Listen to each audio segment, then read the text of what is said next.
Hey, good evening, everybody. This is Kevin Steinhauser at Fiveable, and we will be looking at synthesis tonight. So I do encourage you tonight, if there is anything that I do not cover, please post a question or just leave a comment, and we can help each other out with embedding quotes, both with how to do it, why to do it, and literally we'll be looking at rules of punctuation. So I actually just went over this last week with my students in my classroom, and I went through very similar presentation with them. They had a lot of great questions. So I want you to feel very comfortable tonight, if you're in the live session, to ask any question that you have. With that said, I've basically put together the most frequently asked questions that I come across. Now, just because it's not on my slides, though, doesn't mean your question is not important. So please make sure, if I don't cover what you are wondering about embedding quotes in the synthesis essay in particular, you do let me know, and I can get that asked. I will get that answered tonight. While we're at it, if you have questions on embedding quotes in rhetorical analysis, we can always touch on that as well. I do have a live session from the fall that went over rhetorical analysis, but there's a lot of overlap with how to effectively embed quotes. Today, a big part that's different in synthesis is the rule of punctuation. I'll be a lot more in depth with that. I think it's a good time in the year to really make sure we're doing the small things the right way. Everything that I cover tonight when it comes to the rules of punctuation not only apply to the synthesis essay, but they also apply to just writing in college whenever you're using a citation. Of course, based on if it's MLA, APA, a different citation method, they all have slightly different expectations, but in general, I'll show you how to use punctuation as you are quoting materials that are not your own. So with that said, let's just do a quick rehash of where we've been.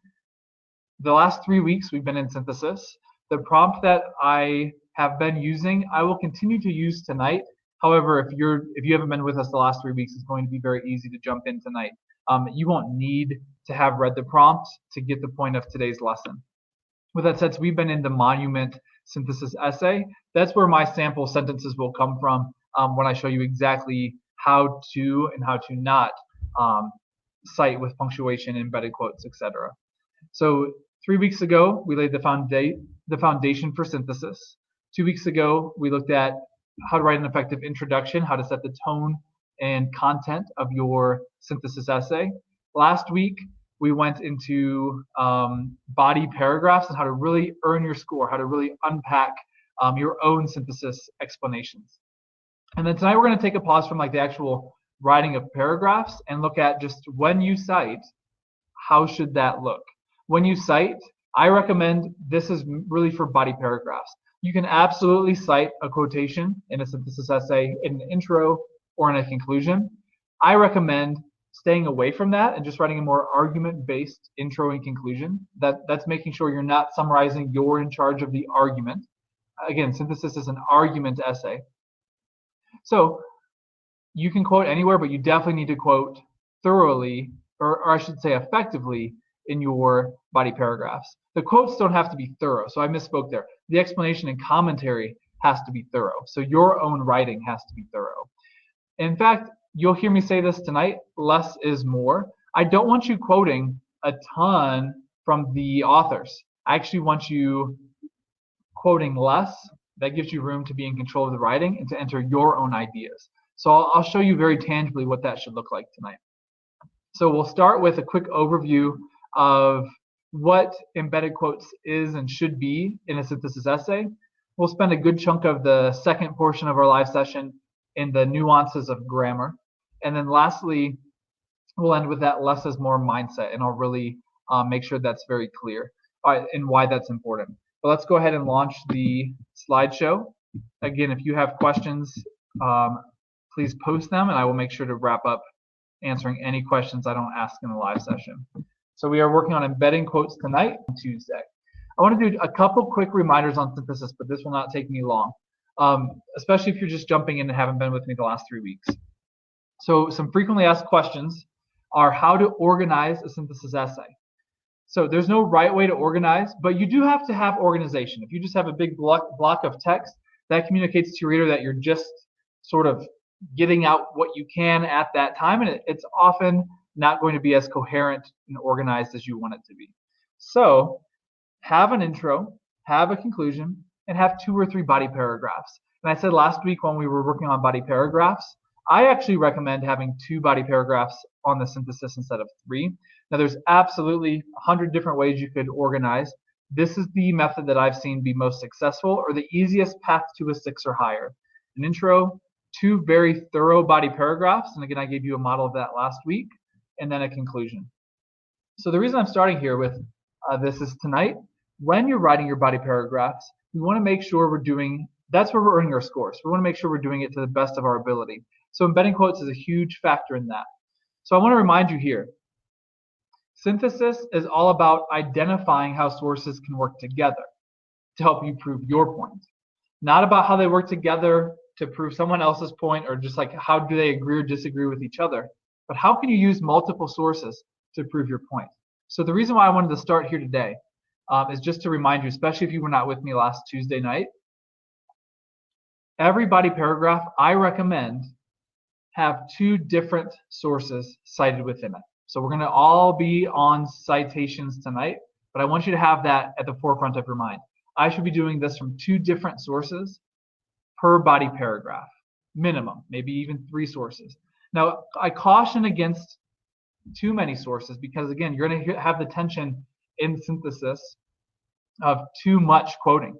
So a lot of students, and you've heard me say this in the first week if you were with me, a lot of students think that synthesis is all about getting as many sources down on the page as you can. And in fact, that's far from the truth. Synthesis is all about using the sources that you choose to use. You have to use at least 3. You've heard me say that 3 or 4 sources is the sweet spot for most successful essays. Now, I've read 9 essays that use exactly 3 sources. I've also read 9 essays that use all 6 to 8 sources. So this is not the rule, this is just the trend that I've identified. 3 to 4 sources that you are in full control of and can have a lot of commentary on will help get you to a 6, 7, 8, or 9 on the synthesis essay. The average score on synthesis essay the last few years has been between a 4 and a 5. So I want you to be better than the national average. That means you're getting a 5, 6, 7, 8, or 9. I think it's very doable to get a 6 or higher. All right, so don't allow one source alone to drive your thinking in a body paragraph. That's just a note on synthesis, but it's important to keep in mind as we launch into how to use our quotes. And one more thing to keep in mind, again, the most important live sessions, if you're a Fiveable member, you can always go back and look at live sessions, will be those body paragraphs because that's where you're in the bulk of your score. So always feel free to go back and look at that. But one more reminder from last week's session. Don't start a body paragraph by mentioning a source. Instead, mention your claim. And I went over that last week thoroughly, so please check that out. If you missed it, it was a very important live session for synthesis. But for the rest of the night tonight, let's launch into how to embed quotes and why embedding quotes is important to earning my score. So quickly, this is the prompt that we've been working on. I just copied in again our source page, or our source list, I should say. This is on the prompt page. So they will just give you the 6 to 8 sources, and they will tell you what is source A, B, C, D. This will be the order that they appear with your reading time. And then a name of it in parentheses. Now, it will typically be the author's last name, but they often might say photo or graph or cartoon if it's more of a visual source. Now, the reason I'm throwing this up here, last week, when we talked about this very briefly, I said this week I would talk about when and why you would want to use one of these over the other. So I wanted to make sure we're remembering both are okay to use, but the best writers are going to be intentional on how they're citing, even between source A or Savage. So again, you may, when you're citing, either directly quote, which means literally you're plucking the words from the page and you're putting in quotation marks, or paraphrase. Sometimes the prompts, if you look at old prompts, will say you should or you must directly quote and paraphrase, or they might say both directly and indirectly quote. Well, an indirect quote is a paraphrase. But don't get hung up on that with old prompts. Paraphrase and direct quotes are both fine. And in fact, the best writers will intentionally do one or the other. Now, here's what I am going to say. I do think the best writers have a blend of direct and indirect, or paraphrase, quotations. I'll talk a little bit about why you would want to do that at the end tonight. Please ask questions if when we get there that is not clear, because this is a crucial thing to remember. The best writers are intentional on are they directly quoting the words from source A, or are they paraphrasing? The general rule of thumb, though, is paraphrasing is actually very highly recommended. It's much better because then you're in control of the words on the page. So it's much better than quote dumping, is what I call it. I said this last week very briefly in the Body Paragraph Live session. So I teach freshmen, sophomores, juniors, and seniors. My freshmen and sophomores, I have them quote dumping. So they would say, for example, the text says, and then they give me like an entire sentence. Well, that's just to get them used to quoting and choosing the best evidence. So once they've done that, then we start to work on embedding quotes, which is what our live session is all about tonight. I want you to be in control of the writing. So my freshmen aren't fully in control of the writing yet. I'm getting them there. I'm scaffolding them there. But by saying, for example, the text says 25 words from the author, they're yielding the floor to the author. So a paraphrase is much less yielding of the floor. In fact, zero yielding of the floor. You're taking a temporary leave from your ideas to cite someone else's ideas, but they're still your words. That's important because you are assessed holistically, and a part of it is writing style. It's not a good sign, and this happens in many essays, when I'm reading a synthesis essay or a rhetorical analysis essay for that matter, and I read like a sentence or two, I'm like, oh wow, well this student's really starting to sound great. And then I remember, oh wait, the last sentence or two, that was a direct quote. So you don't want there to be two distinct tones or styles in your own writing, yours and another author's. You want to embed another author's words into your own writing. You want to be consistent with the tone and style of the work. So let's talk briefly about when to cite. This is actually a really frequently asked question with my students. So every time you use a source, cite it. So that's probably nothing controversial, right? When citing, you may either write source blank or the parenthetical information on the page. That's not a surprise. All right, actually, I want to say one more thing before I move on about this bullet point. Cite the source every time you reference it. What I mean is every single time you directly quote, cite the source. If there are two sentences that paraphrase, cite it the first sentence. A lot of times students think, oh, well, I'm going to paraphrase for 2 or 3 sentences, and then I'll cite source A. The citation only is associated with the sentence that precedes the citation. The citation will go at the end of the sentence. So don't wait till the second or third sentence in a paraphrase to cite. Cite it at the first sentence. And then just make it clear in your second sentence when you're paraphrasing that you're still paraphrasing and that it's not your idea. So that might say, source C continues by explaining blah, blah, blah. So just make sure every sentence that you're quoting or paraphrasing is clear that you're attributing the information to someone else. If you're not, it is plagiarism. Now, on the synthesis exam, I've read the synthesis exam. I've been an AP reader. The last couple of years, I've read the synthesis exam. We are forgiving. We know that mistakes happen in a 40-minute timed high-pressure scenario. So if you plagiarize very unintentionally, it's not going to ding you if it happens once, right? It's not going to be, oh, automatically that's a 4 because they plagiarized. As long as it's clear that it was unintentional. So, for example, you might have said a paraphrase, source A, and then you paraphrase it again and didn't give them credit. Okay, we're not going to kill you for that. Make sure it's not a habit, though, and definitely make sure everything that's directly quoted, A is in quotes, and B is cited correctly. All right, so how to cite the sources. This is what I started to talk about a couple minutes ago. You may use source A, or you may use the parentheses, Savage, the author's last name. But the best writers will be purposeful in choosing between which they use.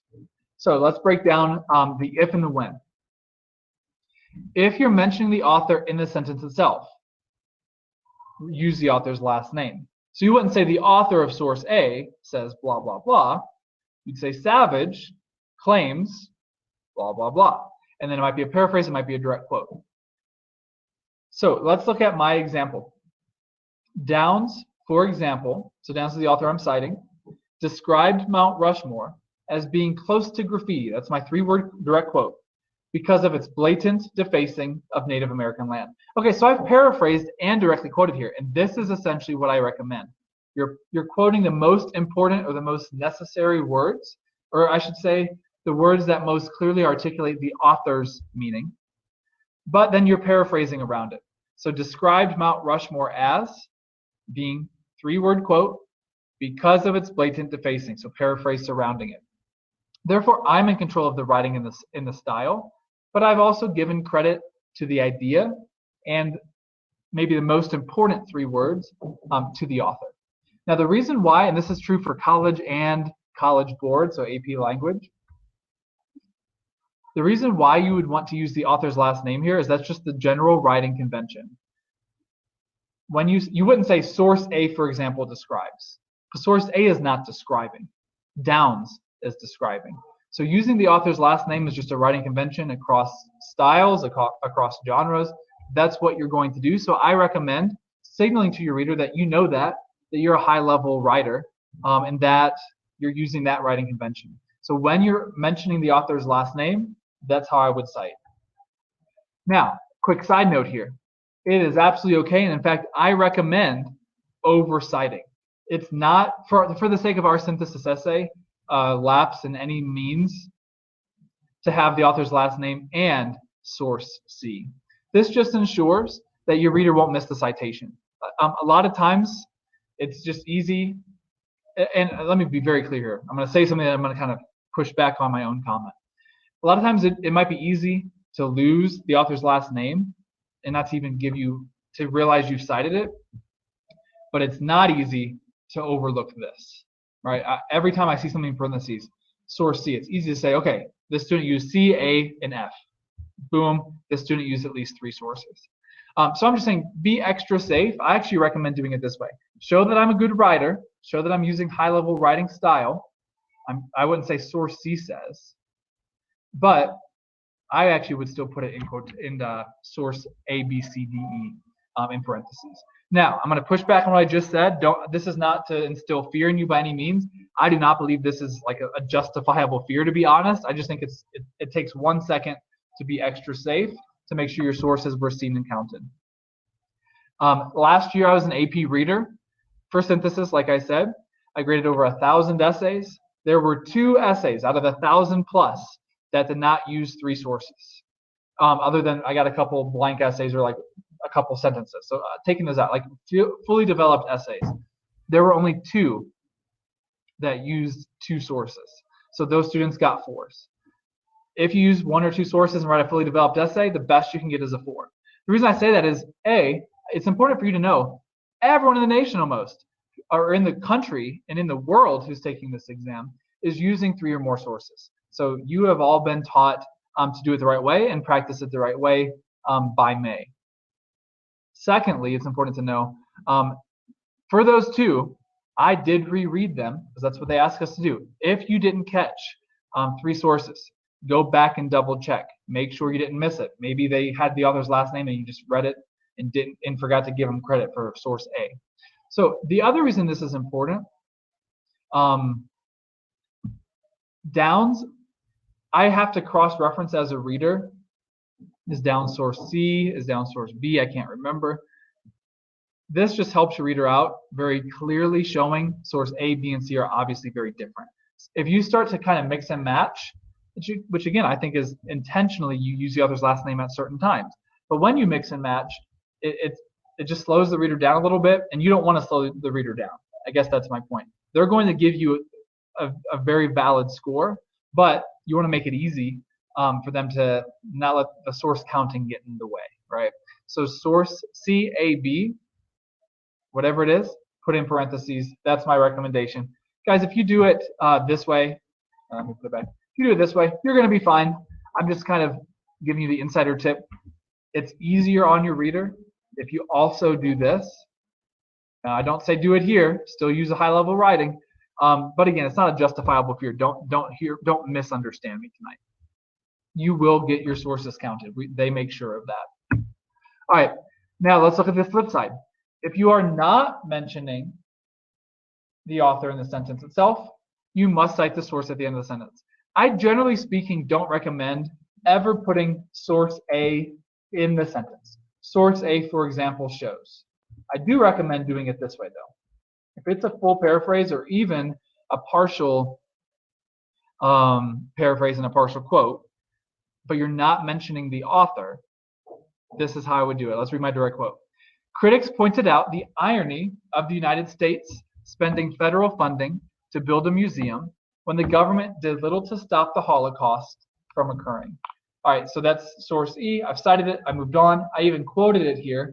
But I'm talking about the critics. I'm not talking about necessarily the author. I could have said the author continued to discuss the critics, but this flowed better within the paragraph. So again, the best writers know when do they want to mention the author's last name in terms of the flow and style of their essay, and when do they want to just continue embedding quotes and citing at the end of the sentence.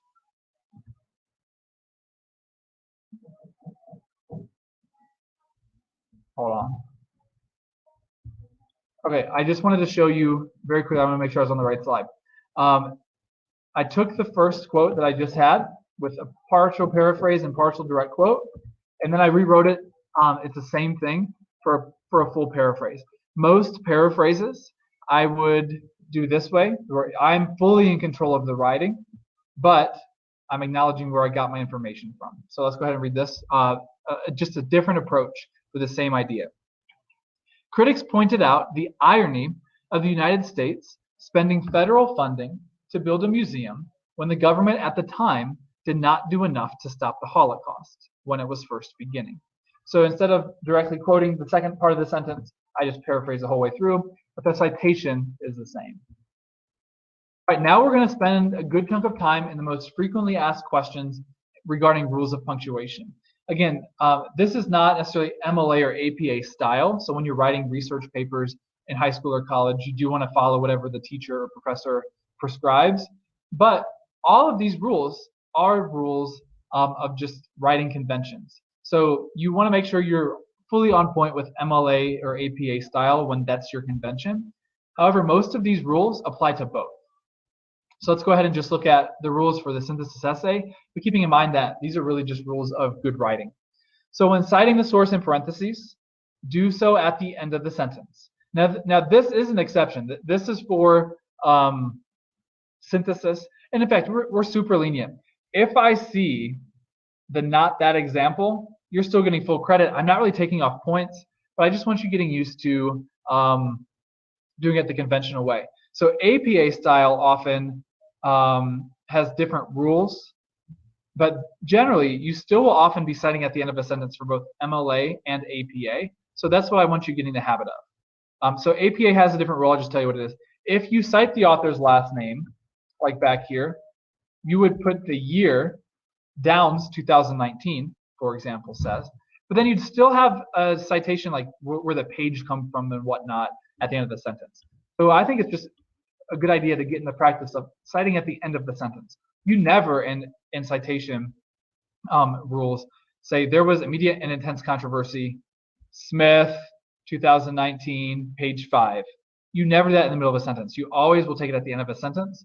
So I think it's better writing style because it just more closely aligns to the rules of writing. So I'm not going to read this sentence out loud. You see the difference here. Again, it's not going to impact your score, to be honest, but I would recommend getting the habit of doing it the right way, because that's what you're going to have to do for research papers in high school and college and beyond. A lot of students, before I move on, do this. You don't have to at the end of the quote. Do it here. All right. At the end of the sentence, put the period at the end of the parenthetical citation. These are minor nuanced details. These do matter. Again, we're not trained to punish as AP readers. We're trained to reward you for what you do well. So again, this is a factor, but it's most likely not going to be a huge difference maker in your score. It might be a trend though. If you break a lot of the rules of punctuation, in fact, if you break all the rules of punctuation, that might slightly lower your score, maybe from a 7 to a 6, because those 7s, 8s, and 9s especially are really rely on a high-level writing style. So in order to have a high-level writing style, you want to make sure you follow the conventions of grammar. So I'm not going to read the sentence to you. You can very clearly see the do this. I have the period at the end, not before the citation. So the citation's part of the sentence, therefore. That's just the way to do it across all levels. All right, another very minor nuanced detail. Same thing I just said on the last slide applies. It's not going to kill your grade if you don't do this correctly. But A, I recommend doing it correctly because it will indicate to your reader, yeah, I know the writing conventions of synthesis / citation. And B, you might as well practice this year what you're going to have to do in the years to come. So put your quotation right before the parenthetical citation. And for here, I'm talking about if your sentence ends with a quote. If not, let's just go back for a second. If it's like this, this example, you obviously don't have a quotation at the end anywhere. You've already quoted. But if you have a quotation at the end of a sentence, make sure it's before your citation. So this is how it should look. Quote, quotation mark, parentheses, citation, close parentheses, period. Just memorize that, practice it, do it right every time. That's you shouldn't have to be thinking about this on the synthesis essay. If you're thinking about where do I put my period or my quotation mark, that's not where I want you spending brain power in May. But if you're not used to this, or if you haven't been quite perfect, fix it now so it does become second nature. All right, when you are in need of placing a comma after your direct quote, place it inside of the quotation marks. I'm looking at the first example here. There was immediate and intense controversy, comma, for example, comma. Not quotation mark, comma. Again, a very minor detail. And in fact, this is becoming more and more, this is very nerdy right now, but very, very in public debate. In Britain, they actually do it this way, the not that way. But in the United States, which is where the AP reading is graded, and College Board is a United States company, even though it's internationally given. This is the convention. Now, again, I don't think you're going to be taking off points here, but I do want you to know the United States convention here. But it is interesting. So this could change in our lifetime because some people are pushing back on this, saying, if the author of source E didn't have the comma, why would I put it in there? And I think that's a pretty valid question, but I think more importantly for our purposes, let's follow the current convention that's been a convention for decades. I don't even know why or who created that convention, but it is the standard writing expectation. If I'm placing a comma, it goes inside the quotes. And again, I'm only talking about if the comma would go like right after the word that is last quoted. Hopefully that made sense. That if the comma is the last word in a quote, that needs a comma. All right, more rules of punctuation. The direct quote you are using must flow with your own words. This is actually very important. I bet you a lot of you know this, but I just want to make sure everyone knows this. Subject-verb agreement and consistent verb tense are both expectations of effective quoting. So if you quote less is more, just think back. I'm not going to flip all the way back to my first slides that I quoted. But when I quoted 3 words, close to graffiti, I was in full control. That sentence made sense. It flowed. It had subject-verb agreement. It had consistent verb tense. The less you quote, the easier that is on you. Quoting close to graffiti was not even close to messing up the flow of my sentence. But sometimes you might quote and you really want to still use like 2 or 3 words or more that does maybe affect the flow of your sentence. So let's talk about brackets. But before I do that, let's make sure this is super clear. The words that you quote is the #1 way that you get consistent verb tense, subject-verb agreement. Your sentence has to flow. So quoting less is more is the best way to make sure you are in control, your sentence still flows. But now let's look at brackets. There are cases when I use brackets, when brackets are acceptable. So I showed you how this looks. This is how you should just write it out when you're handwriting as well. You may use brackets to indicate that you have slightly modified the author's words in order for them to flow with your writing. So subject-verb agreement or verb tense. Now, a couple notes here before, or a couple cautions here before I show you my example. Do this sparingly. In fact, if you can avoid brackets, do it. I don't want you to like rely on them or get used to always using them, but they are totally acceptable if you're using them sparingly. And most importantly, I think this is obvious, don't change the author's meaning. If you change the author's meaning, that's just a complete misread. That will ding you all the way down to a 4, even if you do it once. If you have one misread, if it's intentional or not, you will be dinged to a 4. So it's very, very important. In synthesis especially, you could have 2 beautiful body paragraphs, and then the last sentence or 2, you might say something that's not fully accurate according to the source. You might misrepresent the source. That will ding you to a 4.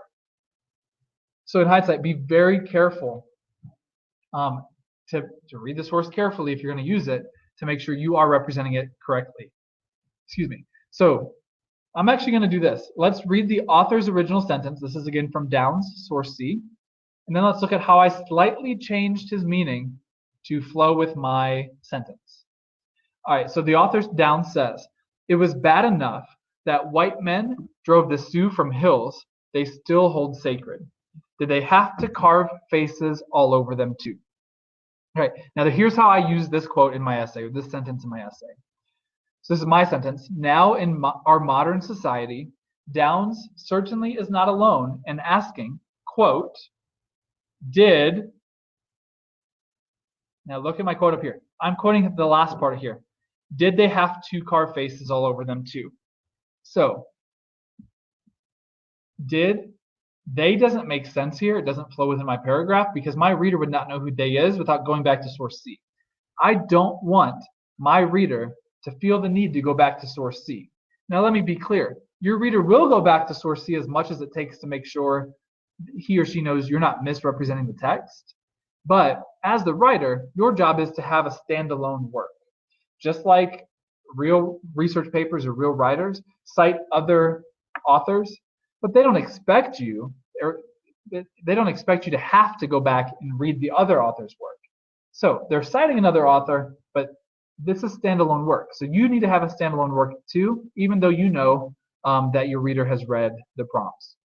So long story short, I did not want to quote did they, because then I would have to explain who they is. That's too clunky. So I put it in brackets. Did the white men, and I got that right up here, right? Did the white men, that's very clear. And I just quoted, have to carve faces all over. Now look what I did at the end. I used a really high level embedded quotes. All over the hills that they still hold sacred. Now look up here. All over them too. Again, the them would not make any sense because first the they is the white men and then the them is the hills. Did they have to carve faces all over them too is the hills. So I ended my quote and I started to paraphrase, but then I re-quoted 3 of the most important words. The Sioux still hold sacred. So let's read my embedded quote without my explanation and without my interrupting myself so much. Now in our modern society, Downs certainly is not alone in asking, did the white men have to carve faces all over the hills that the Sioux still hold sacred? Quote, parentheses, source C, close parentheses, period. Quick note here. This is actually a great one to look at. If I have an exclamation mark or a question mark, this is exactly how to cite it. I don't have a question mark way out here, but I still need a period to close the sentence. So I end with the exclamation mark or the question mark in my quote, and then I cite source C, and then I still put a period to end the entire citation and sentence.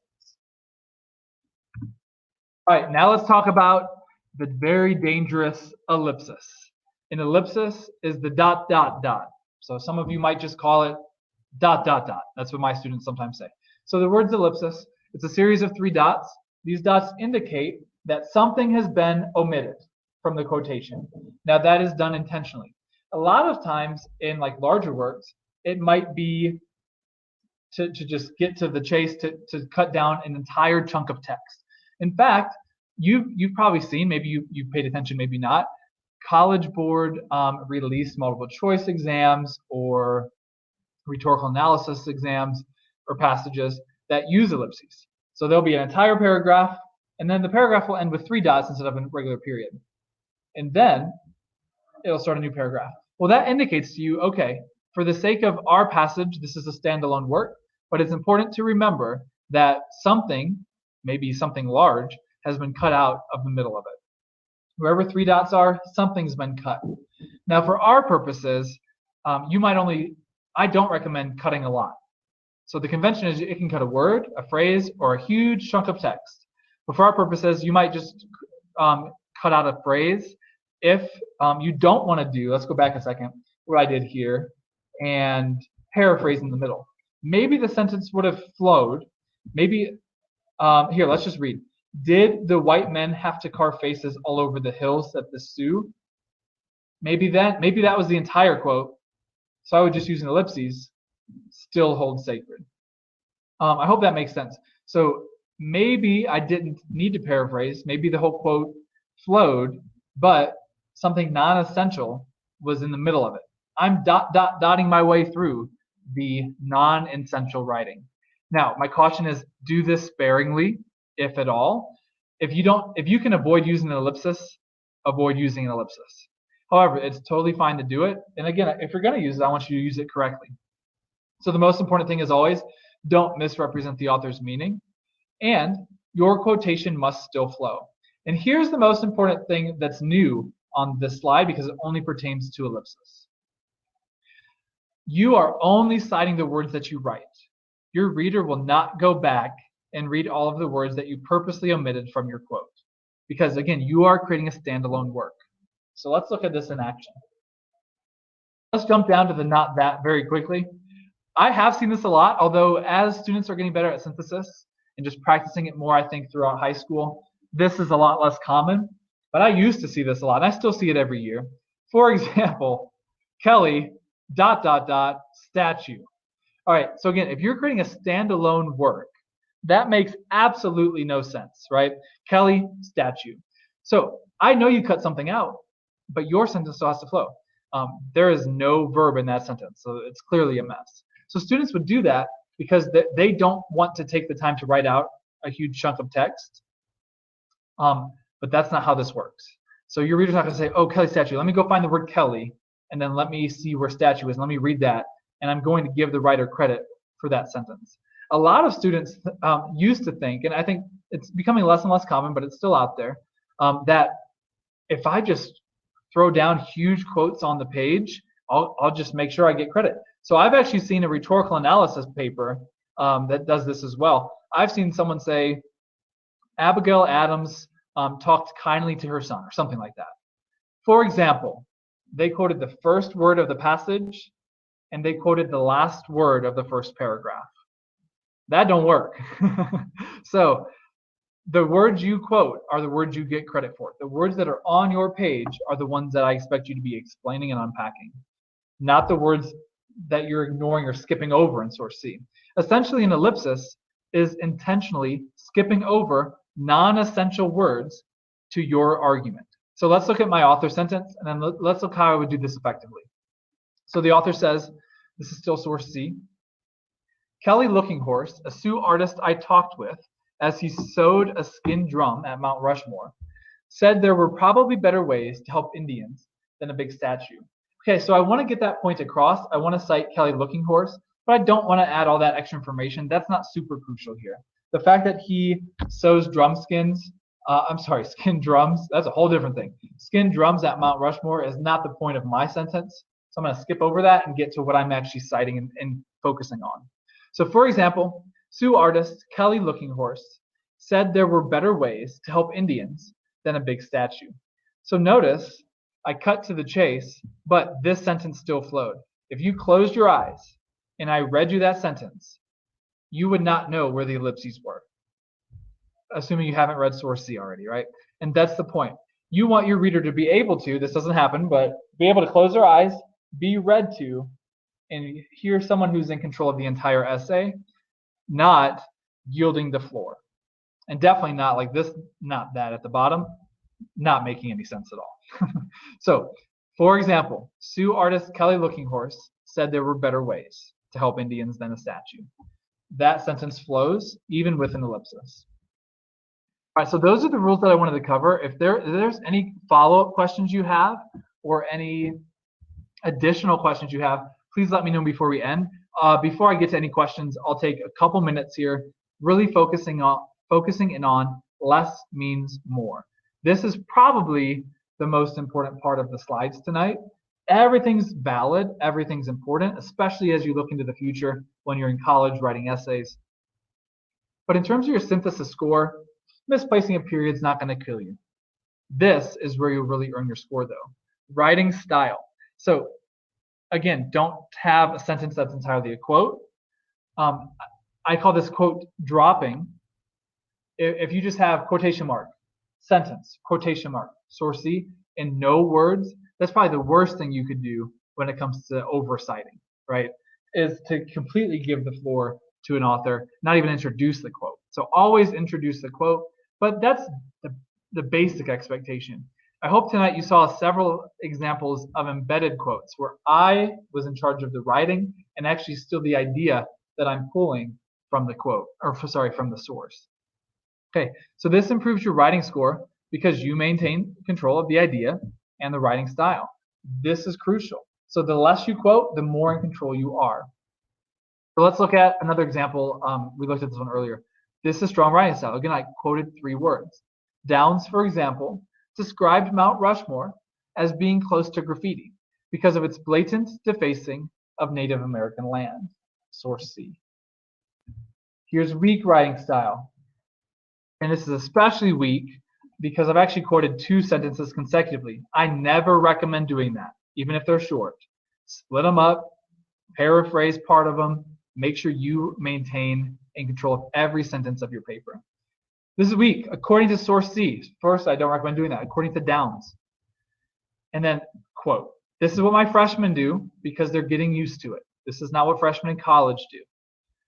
Quote, it's easy to feel affection for Mount Rushmore's strange grandeur, but only if you forget where it is and how it got there. To me, it's too close to graffiti.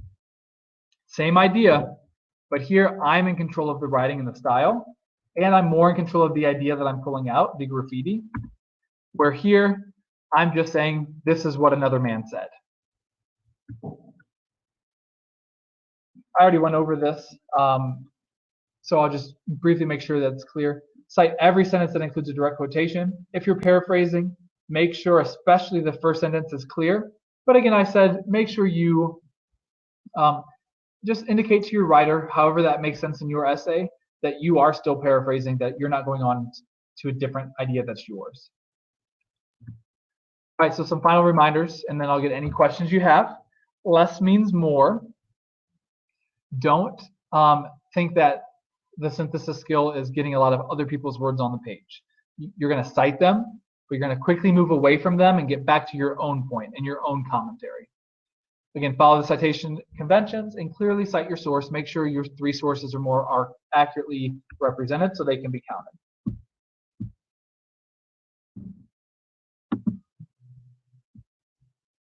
Okay, we got 2 questions. Thank you for asking your questions, guys. So, how much paraphrase is too much paraphrase? How much paraphrase is too much paraphrase? That's a great question. I'm going to read this comment very quickly too. Sometimes I feel like I may need all of a quote, even though it's pretty long. How do I condense it without always without always using ellipses or being verbose entirely? Yeah, that's a great question too. So I think these are hand in hand. So I'm actually going to answer both together because really you're basically asking how do I make sure that I'm not over paraphrasing, I'm still quoting enough, but I want to maintain control of the writing. So both of these at the heart are balancing yourself as a writer and giving credit where credit is due. Please let me know if you disagree and this you want me to unpack even more. But I see these two things kind of going hand in hand. So I'm going to go back to my slides and find a good example of this, this second one really quickly, and then we'll open it up to how much paraphrase is too much paraphrase. Because I think we'll be able to answer these very much together. Let me quickly find a quote I want to find.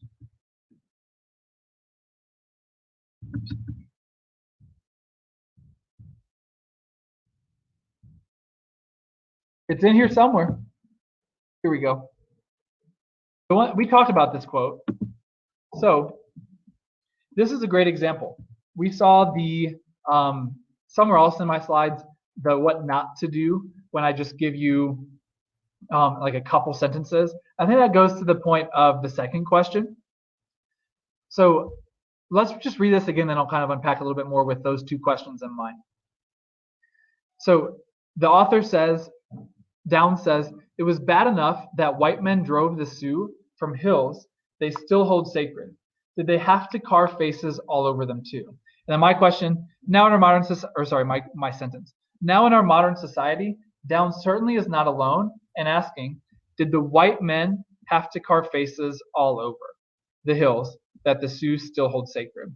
So instead of quoting this entire thing, which I am basically giving credit where credit's due with this entire sentence, I'm choosing the most important words to quote just to make sure I maintain myself as a writer throughout the entire essay.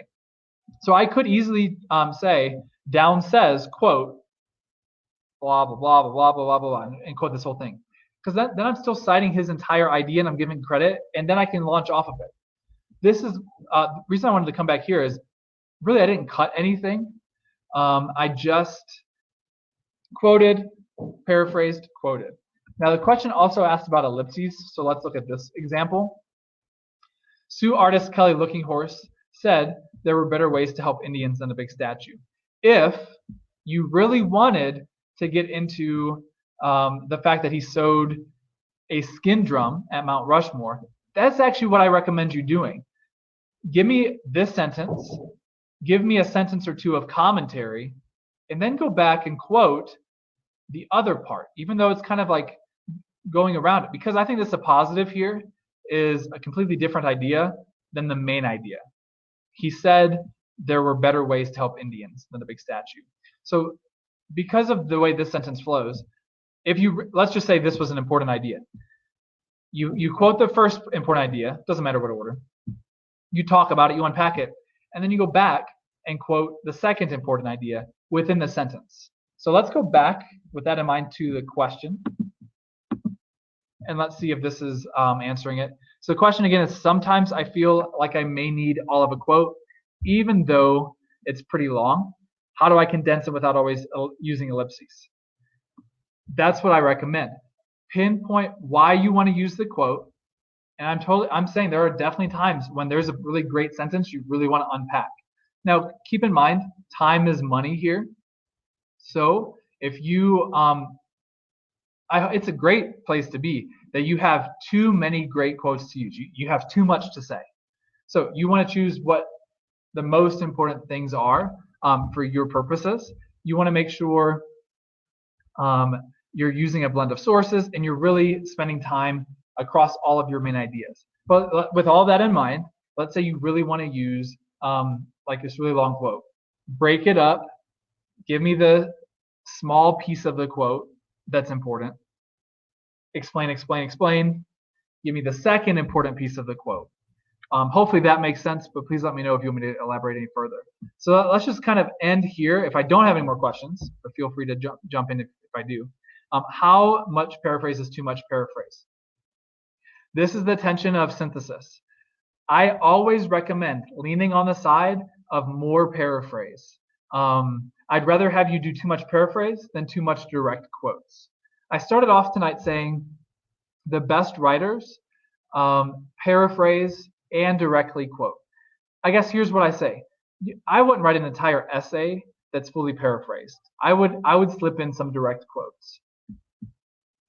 The sentence that I started and ended with that spoke about being close to graffiti is a perfect example of this. I'm paraphrasing, describe Mount Rushmore. I'm paraphrasing, it's blatant defacing of Native American land, but I just slipped in 3 words. I think this is the sweet spot of that paraphrase direct quote balance. In fact, I recommend every single citation that you have, unless it's maybe a cartoon, there's exceptions, a graph, a photo, etc.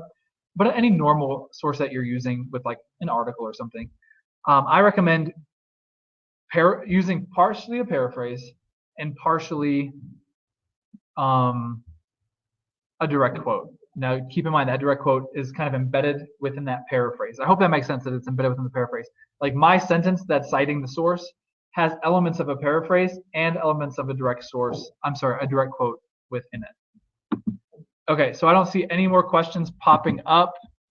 Oh, this one, sorry, I just hit the start answering button. This one we just answered, we kind of answered both at the same time.